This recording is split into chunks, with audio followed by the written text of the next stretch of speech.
Good evening, everyone. What's that? What should be coming through? Hello.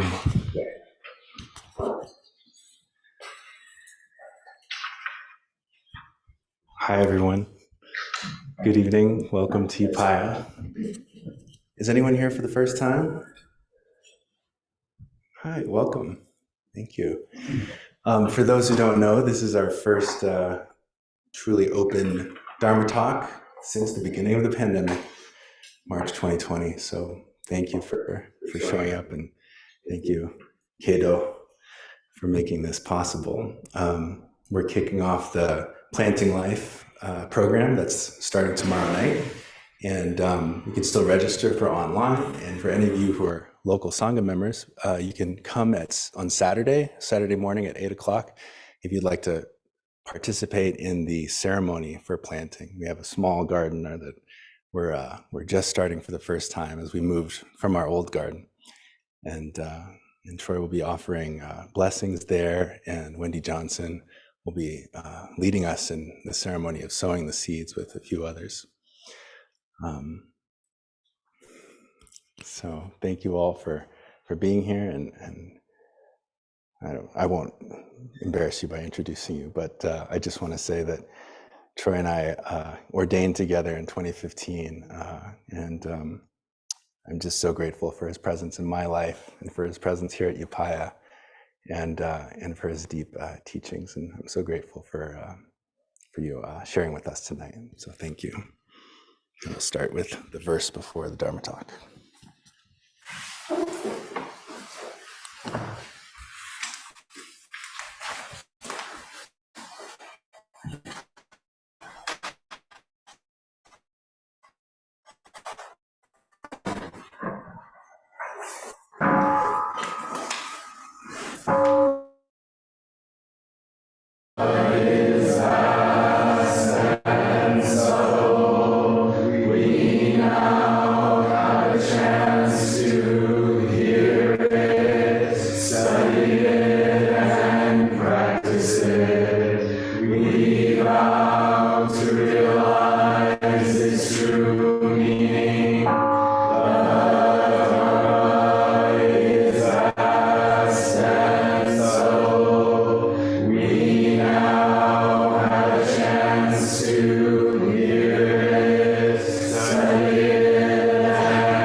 So good evening, everyone.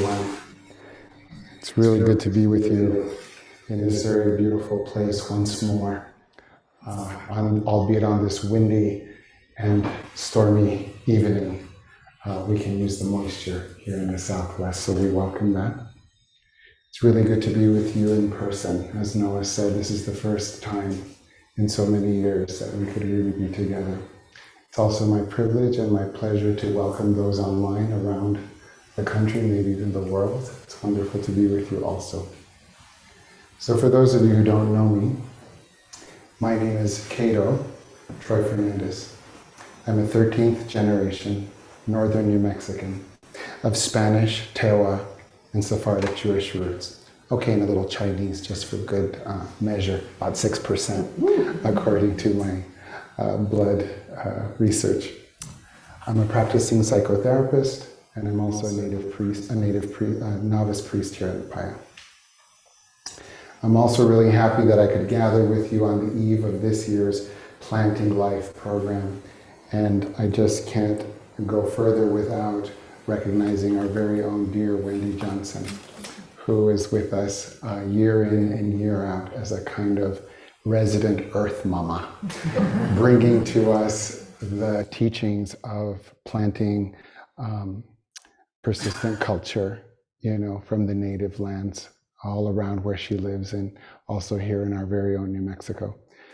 She wrote a beautiful book called Gardening at the Dragon's Gate, and she has been a farmer, an organic farmer in the Bay Area for decades. So it's really a pleasure to share this weekend with her. I know Melissa Nelson is here too, I believe, who I just met the other day. She will also be teaching with us. And of course, my very own dear teacher and friend, Roshi Joan Halifax. It's been about 30 years journeying with her here and there, all over the world, literally. Really a pleasure to be here with you again.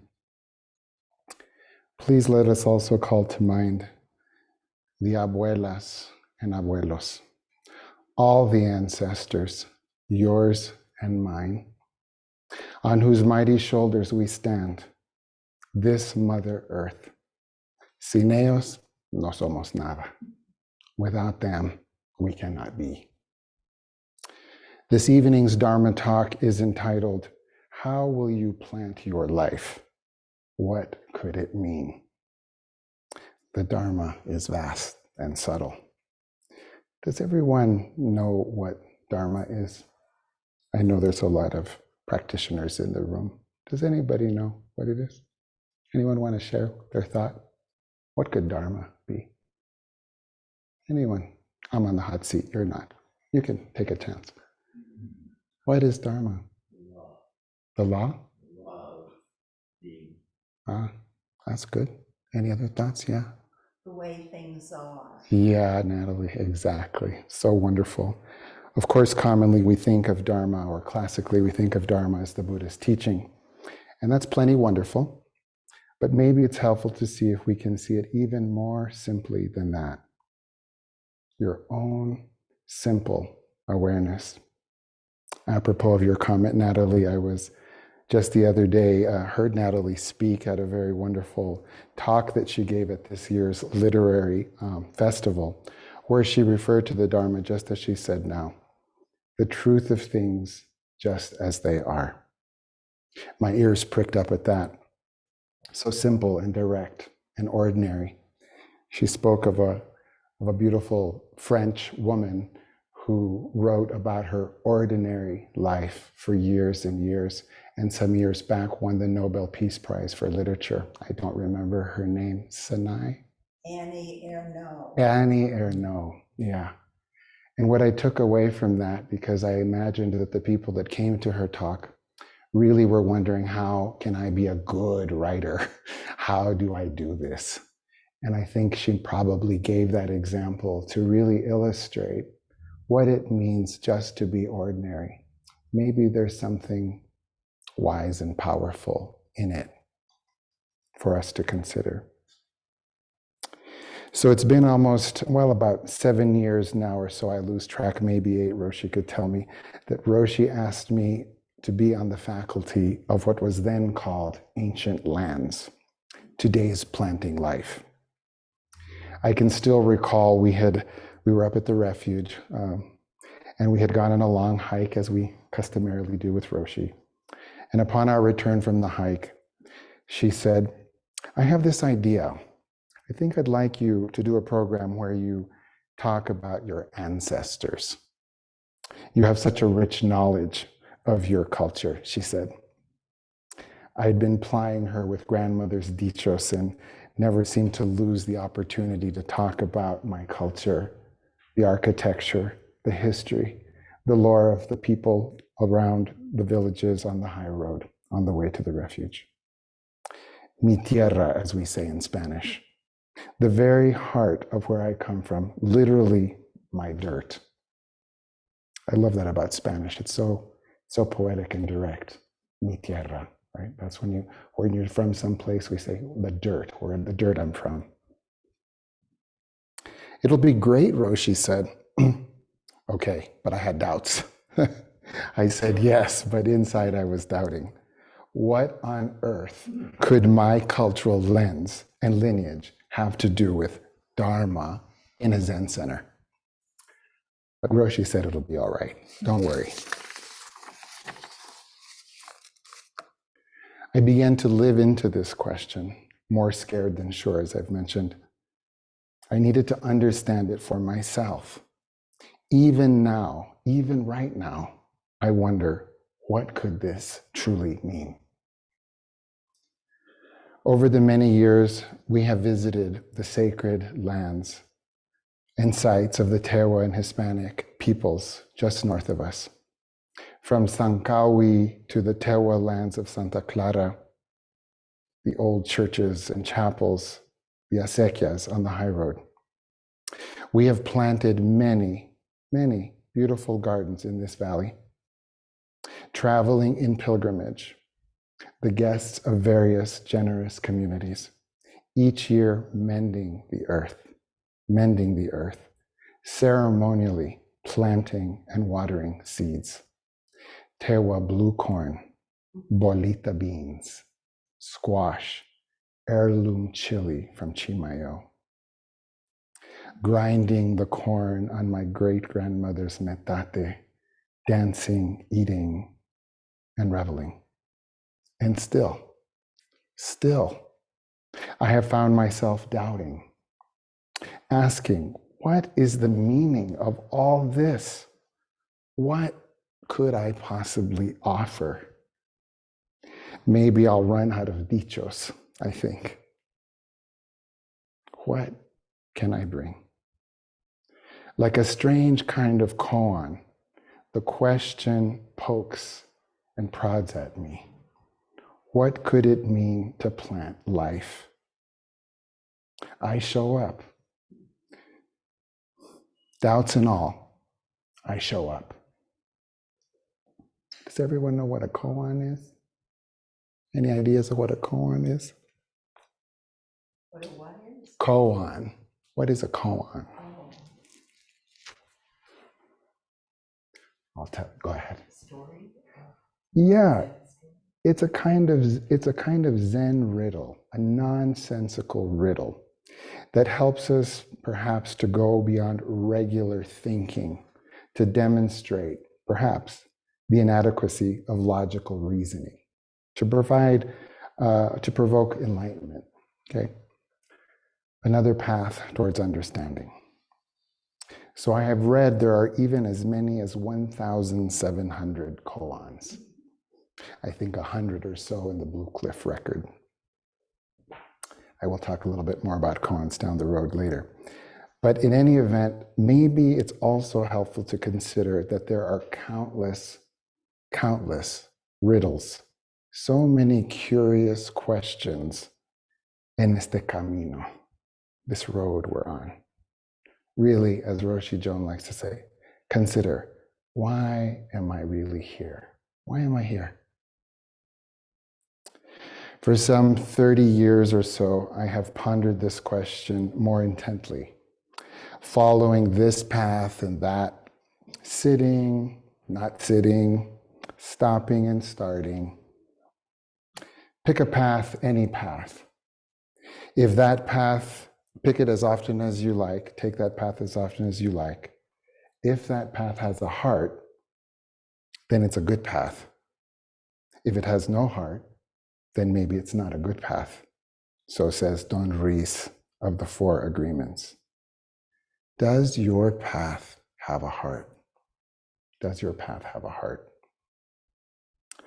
Many years ago now, with some Christmas money I had received, I determined to deepen my Zen practice by purchasing my very own zafu and zabuton. You know, the cushions we use here in the Zendo.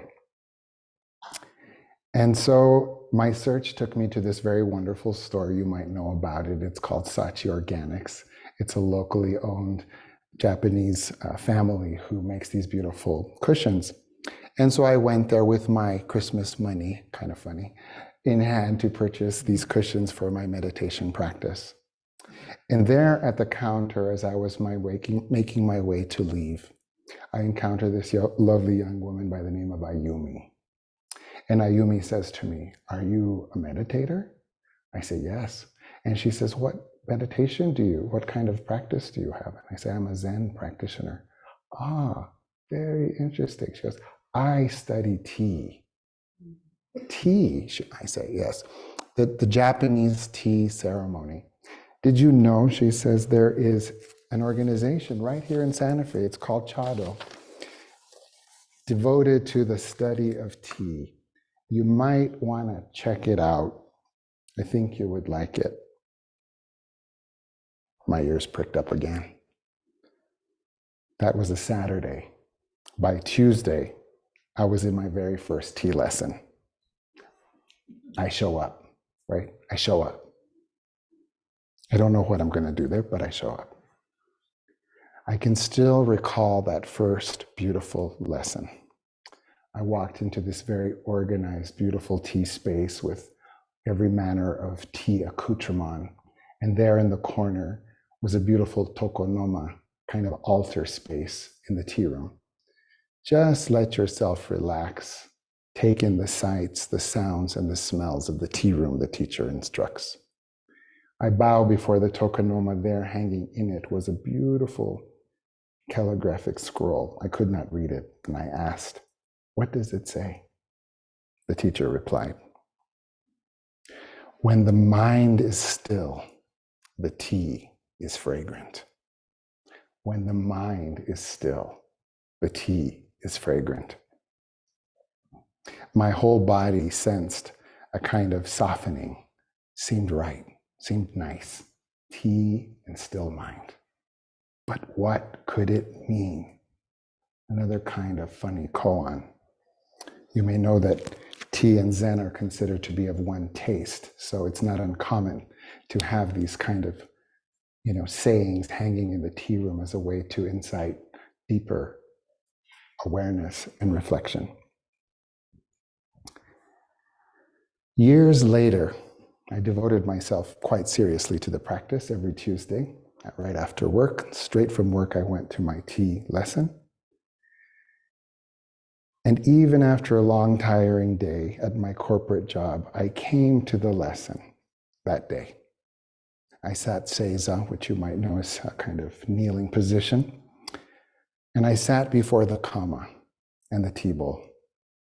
I filled the bowl with the requisite amount of powdered matcha, this beautiful bright green tea.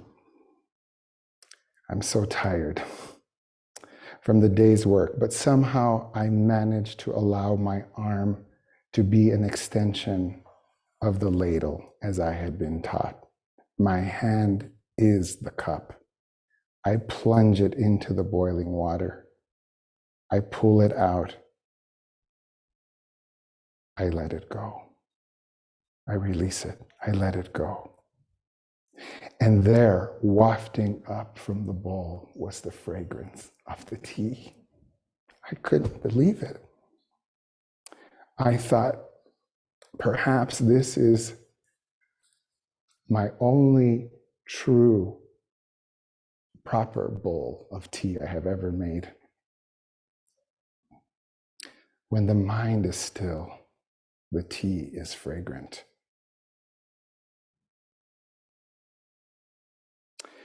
Just the bowl, just the tea, hot water.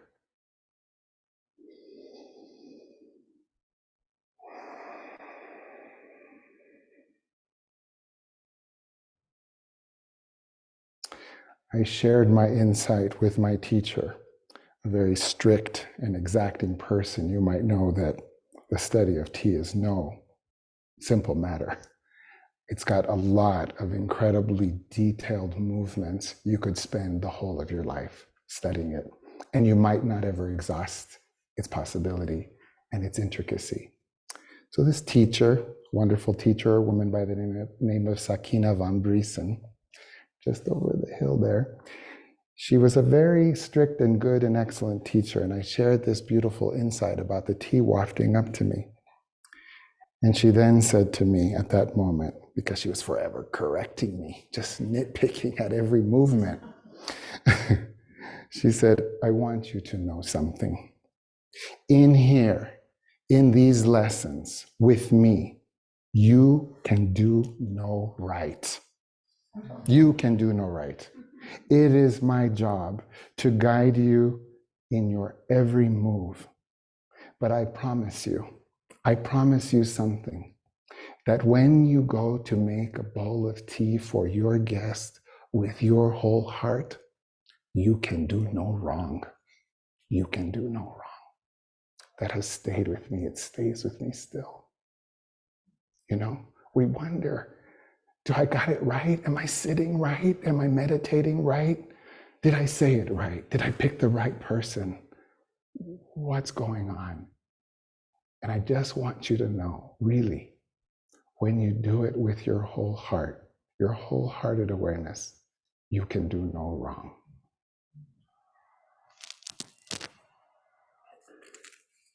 When we still our mind, the heart of things reveals itself. Okay, so back to koans. So you may know that there's one very common beginner koan. It's the one that says, "What is the sound of one hand clapping?" Have you heard that one?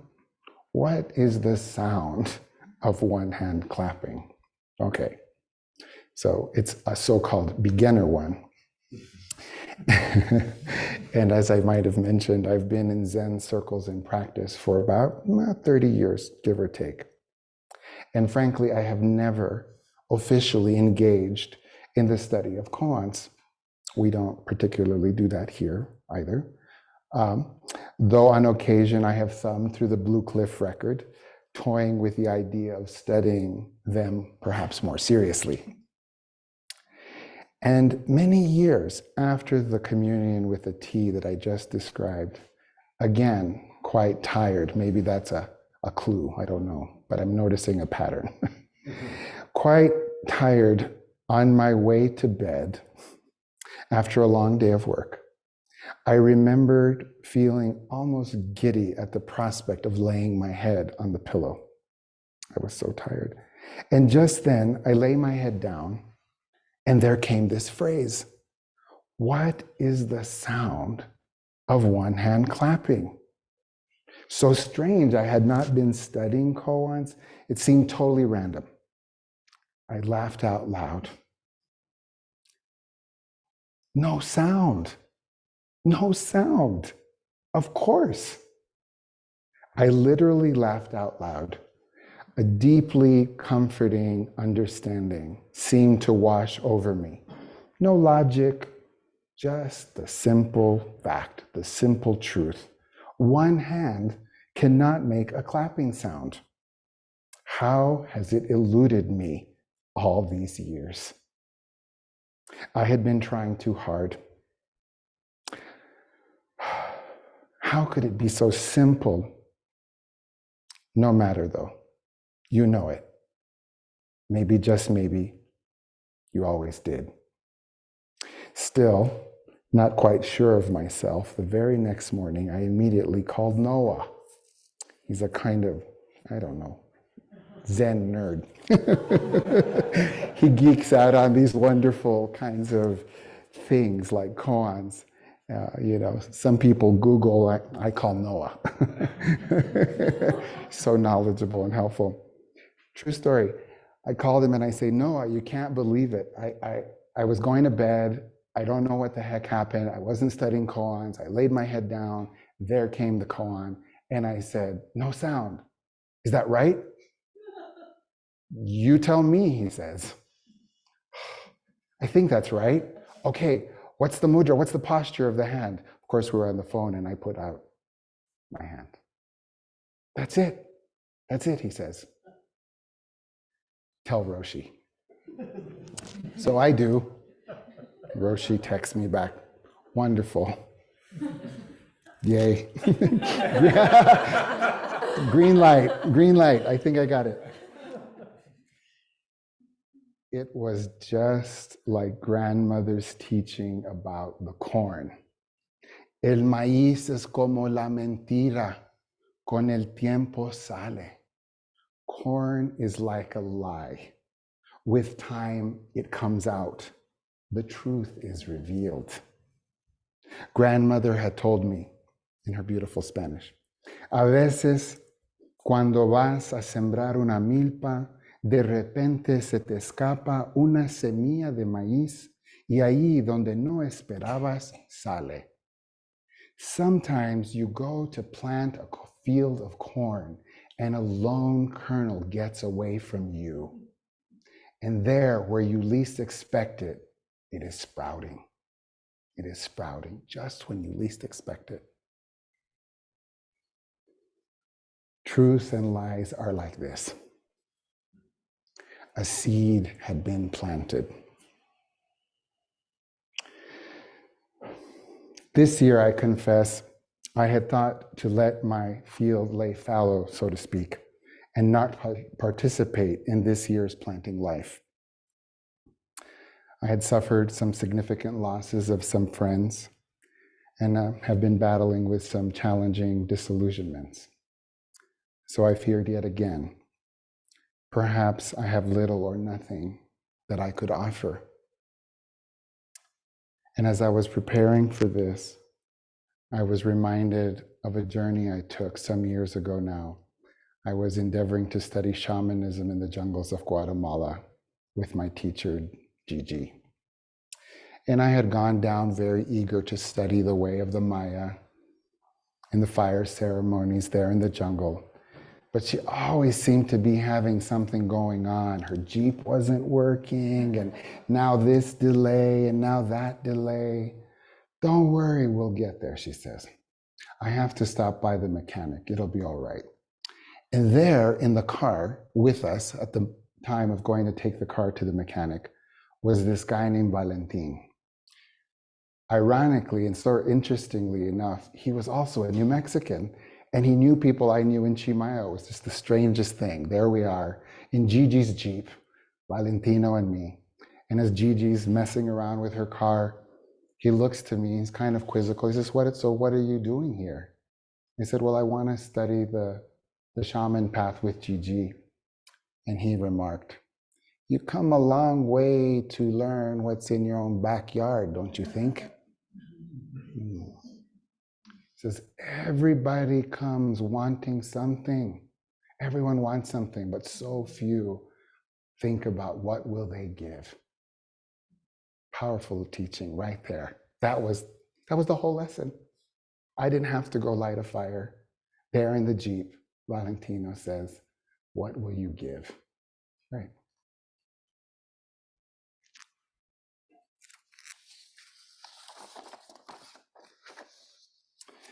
And yet again this year, Roshi called upon me to participate, to show up.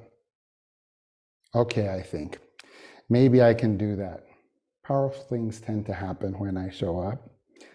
So I determined to be here.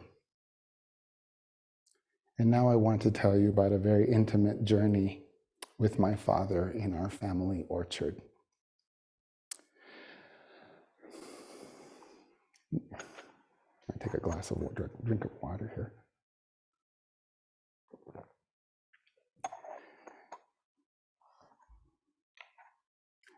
Not long before I had agreed to be a part of this year's planting life, my father called and asked if I could help him irrigate the orchard, our orchard in Chimayo. I'm really sorry to bother you, my father said, but added quickly how important the water is. When water comes, he said, I have to take it.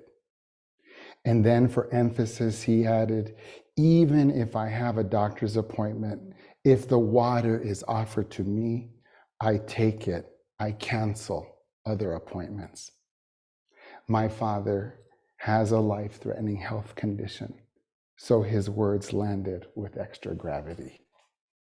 Sure, Dad, I'll be there. No problem. And on the appointed day at about 6 a.m., I arrive at the orchard.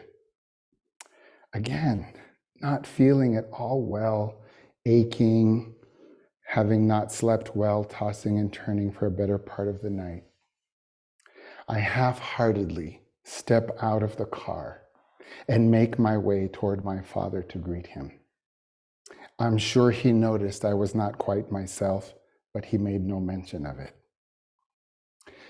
Determined to honor my commitment, I give myself to the task, and we walk slowly, quietly, as we make our way to the head gates just above the orchard.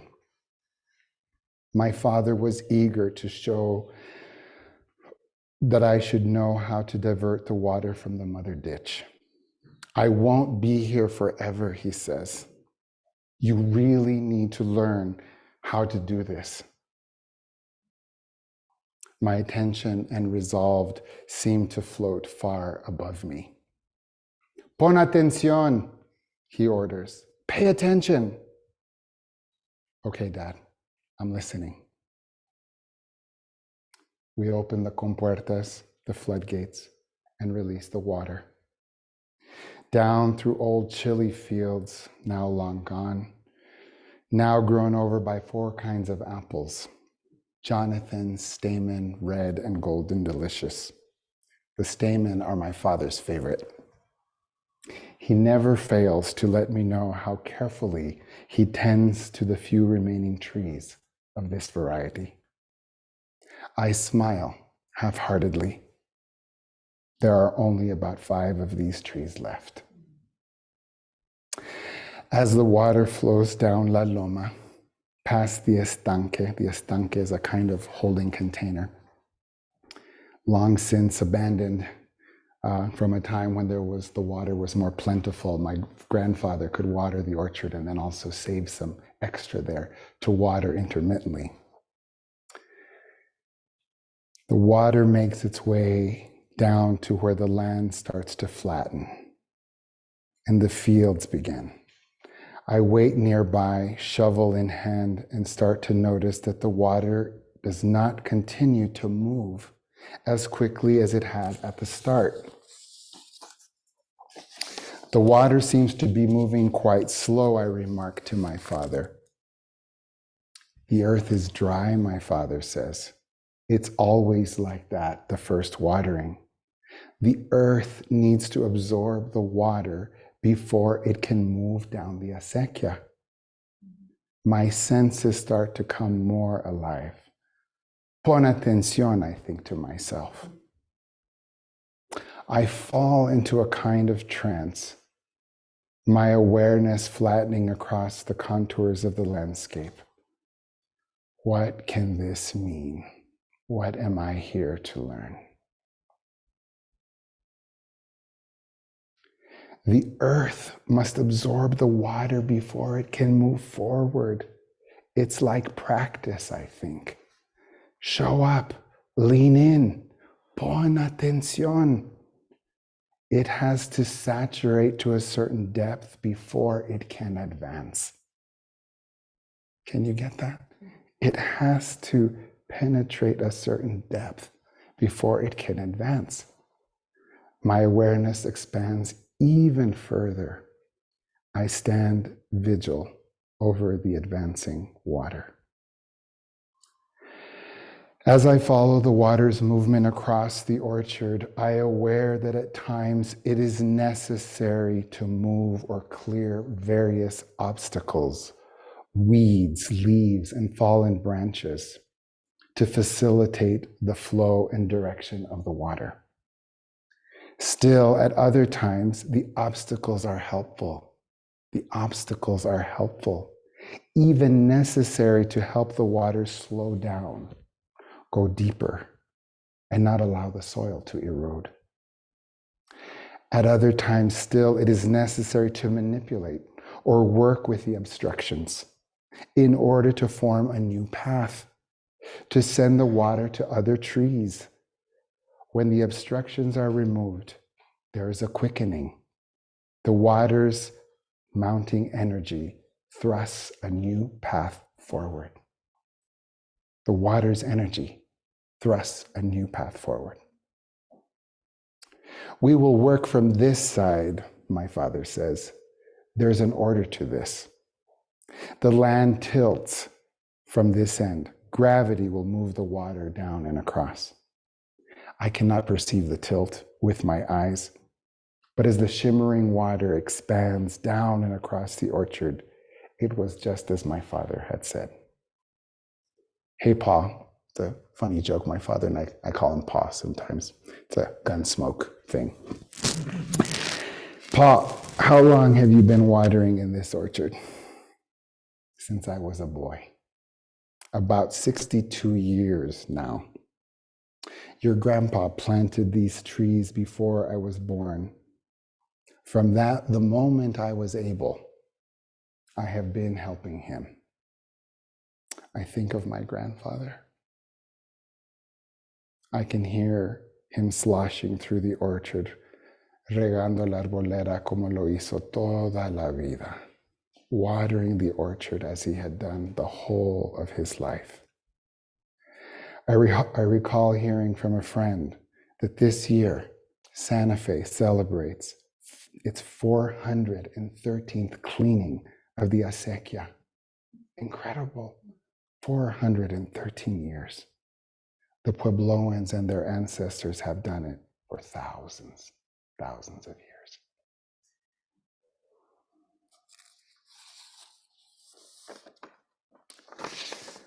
I remember so many early mornings with my grandparents as we worked to harvest the apples, peaches, capulin, pears, and wild plums. I can still smell the apples in grandmother's dispensa and truchas over the fall and winter months, a ready supply for my grandmother's very loved pastelitos de manzana. Planting life indeed. Yeah. Always so happy, so delighted to share food with her family. And anyone really who came at her door, she served the best that she had. Transfixed and yet utterly open, I look up to the tops of some ancient cottonwoods that are hanging over the trees in the orchard. There, two majestic ravens had perched themselves. Don't frighten them, my father warns. They eat gophers whose tunnels send the water to places you don't want it to go. Seemingly bottomless sinkholes that suck up the water like light being sucked up by a black hole. Only the heel of your boot, the shovel, the odd clump of earth can help momentarily divert water to arteries which do not leak. The leaks continue, but it's good enough. It's good enough. You do what you can. Water, like all life, tells you about itself. All knowing is like this. Pon atención. Give it your wholehearted awareness. Why could it or should it be otherwise? As we make our way to the oldest trees at the bottom of the orchard, some more dead than alive, others still holding to the last spring blossoms. Why are we watering these? I ask my father. You would be surprised, he says. There is still life in them. We have to water the ground regardless, so that when we plant new trees, the earth is ready to support them. So that the earth will be ready to support them. Of course, I recall the studies that confirm plants and trees talk and support each other. Even long after the tree doesn't look like a tree, it might be a stump. It is alive, being supported and communicated to by the other trees. Life gives life to life. I think about the pleasure I always got from asking my grandmother to tell me about los tiempos de antes, the old days.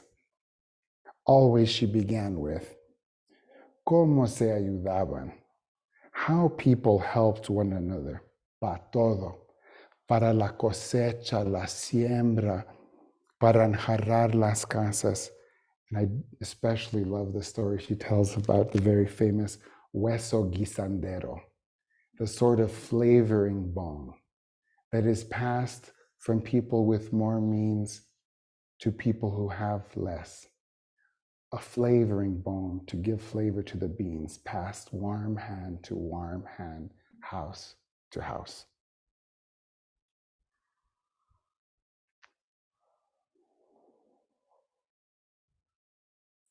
To plant life is to show up for life, to lean into it. Warm hand to warm hand, wholehearted awareness, in gratitude, the fruit of our being, the love of our labors can be offered up for all beings again and again.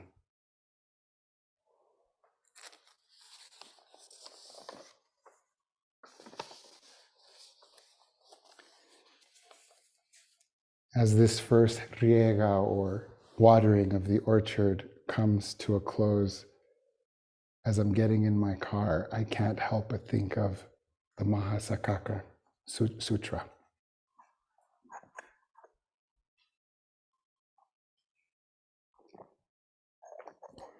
You may know that this is the sutra where the Buddha recounts to Saccaka that after 6 years of austere practice, he asked himself, could there be another path to enlightenment?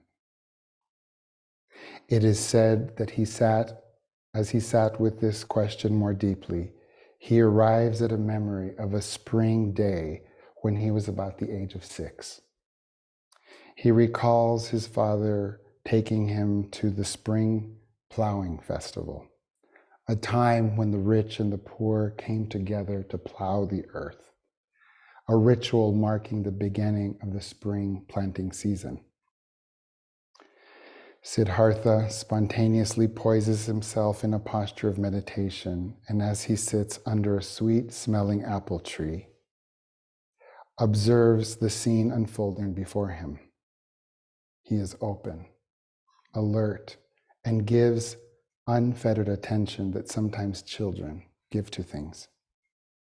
In that moment, not wanting, not fearing anything, he is aware of the earth, opening in wave-like furrows.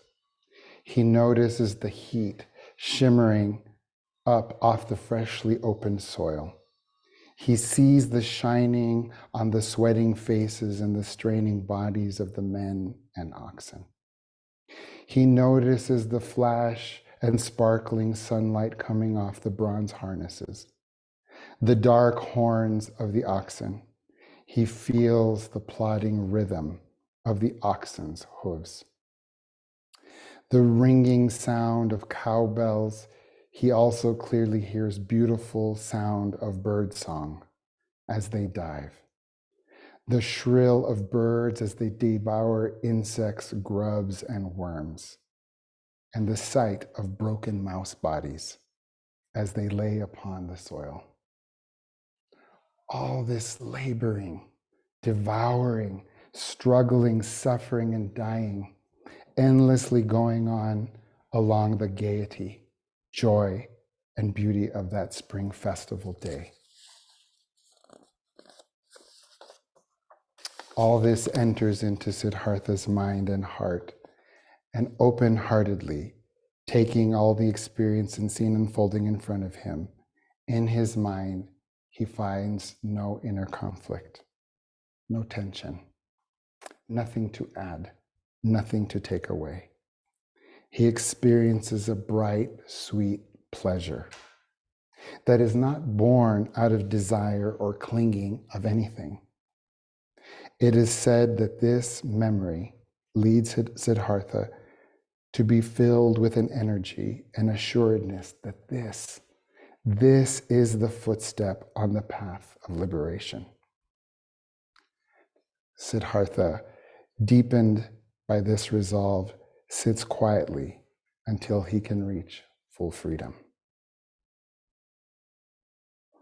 Dear friends, you cannot be alien to this earth, no matter where you come from or how you call yourself.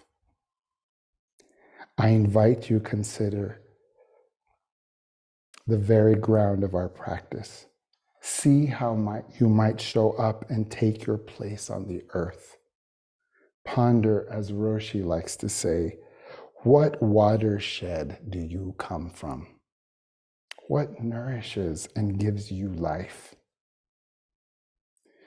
In the stillness of your mind, see if you can summon the heart, the promise of the seeds, the ones that may be in your hands as we plant the Three Sisters Garden, or the ones inside you. All have been passed on to us, warm hand to warm hand. And when you go to harvest,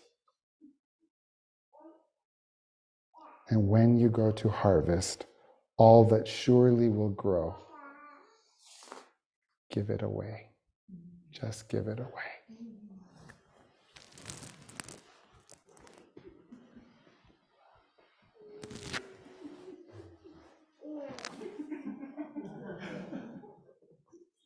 Hi, Skyla.